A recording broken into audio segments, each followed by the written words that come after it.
Урматтуу Кыргызстандагы бийлик төбөлдөрү, силердин ушу мыйзамсыз иштериңерди көрүп туруп биз карап тура албадык.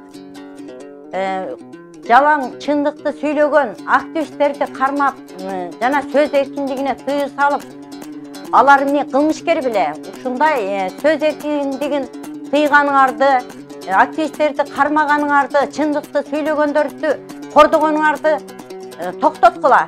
Анысы аз келгенсип, ушу энелерди кимдер кордоду эле? Бийлик башында туруп, силер энелерди сыйлабастан энелерди кордоп атасыңар. Бийлер дагы, байлар дагы, падыша дагы ошо энелерден туулган, энелерден жаралган, энелерди сыйлаш керек. Силер өзүңөр жалпы элге үлгү болгондун ордуна энелерди кордоп атасыңар. Үлгү болбостон кайрадан силер бардык дүйнө жүзүнө кыргыз элинин маданиятынын жоктугун көрсөтүп атасыңар.